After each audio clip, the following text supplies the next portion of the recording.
Dans le cadre de mon projet de rejoindre la Belgique et la Thaïlande à vélo électrique, que je ferai une fois à la retraite, probablement en 2039, on me pose régulièrement la même question. Mais au fait, est-ce que tu t'entraînes pour ce voyage? La réponse est oui, et aujourd'hui je vais vous montrer comment. Parce qu'un jour je me suis posé une question assez simple. Pourquoi ne pas aller au travail à vélo? Sur le papier, l'idée paraît plutôt bonne. Faire du vélo régulièrement, accumuler les kilomètres, apprendre à gérer les longues distances, tester le matériel. Tout ça pourrait être une excellente préparation pour mon grand voyage vers la Thaïlande. Sauf qu'il y a un petit problème. Mon travail est à Bruxelles, et depuis chez moi, ça représente environ 40 km dans un sens. Donc 80 km aller-retour. Tous les jours, ce serait peut-être un peu ambitieux. Mais de temps en temps, pourquoi pas? Alors aujourd'hui, je vais tenter l'expérience. Le principe est simple. Je pars de chez moi à vélo, je rejoins Bruxelles, je travaille normalement, et ensuite, il faudra évidemment rentrer. Parce que faire 40 km et prendre le train pour rentrer, ça ne compterait pas vraiment. Pour préparer le trajet, j'utilise Komoot. Je lui indique mon point de départ, mon lieu de travail, et je le laisse me préparer un itinéraire adapté au vélo. Et là, forcément, une question se pose. Est-ce que ça vaut vraiment le coup? Est-ce que faire 80 km dans une journée pour aller travailler est une bonne façon de s'entraîner? Ou est-ce que je suis simplement en train de me compliquer sérieusement la vie? Et puis il y a une autre question importante. Est-ce que mon Duot C29 Max est réellement adapté à ce genre de parcours? C'est le vélo avec lequel je compte accumuler les kilomètres pour me préparer. Il a déjà beaucoup roulé. Mais aujourd'hui, je vais lui demander quelque chose d'un peu différent. Pas une petite balade, pas une sortie de quelques kilomètres, mais 80 kilomètres sur une journée, avec une première partie pour aller travailler et une deuxième pour rentrer. Et surtout, je vais essayer de faire ce trajet dans des conditions aussi proches que possible d'un déplacement quotidien. Pas question de transformer ça en course. L'objectif n'est pas d'arriver le plus vite possible. L'objectif, c'est de voir comment le vélo se comporte sur la durée.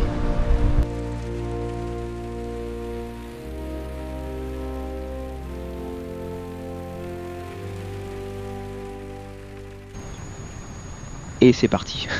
Au début, évidemment, tout va bien. Le vélo est confortable, la position est bonne, et les premiers kilomètres passent assez facilement. Mais je sais très bien que ce n'est pas au kilomètre 10 que les choses vont devenir intéressantes. Ce sera plutôt après 30 ou 40 kilomètres, et surtout, au moment où il faudra repartir pour rentrer.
Ce genre de trajet permet aussi de se rendre compte d'une chose. Faire 80 km lors d'une sortie loisir et faire 80 km pour aller travailler, ce n'est pas exactement la même chose. Ici, il y a une destination. Il y a 1 heure d'arrivée. Il faut travailler pendant la journée. Et ensuite, il faut encore trouver l'énergie pour rentrer. C'est justement ce genre de contraintes qui m'intéresse. Parce que mon futur voyage ne sera pas une succession de petites balades tranquilles. Il faudra rouler plusieurs jours de suite. Il faudra parfois faire des kilomètres même quand on est fatigué. Et surtout, il faudra continuer le lendemain.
à droite, puis prenez légèrement à gauche.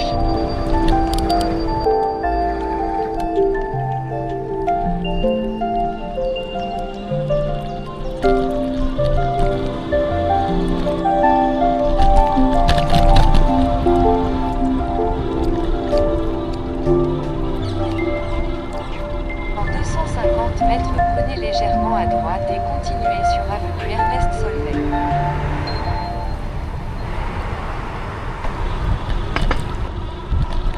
Continuez sur 7,1 km.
Et voilà, Bruxelles. Première partie du défi réussie. Environ 40 km, mais honnêtement, ce n'est pas maintenant que je vais pouvoir dire si cette expérience est une bonne idée. Parce que maintenant, je vais prendre une douche et puis je vais travailler. Et dans quelques heures, il faudra refaire exactement le même trajet dans l'autre sens.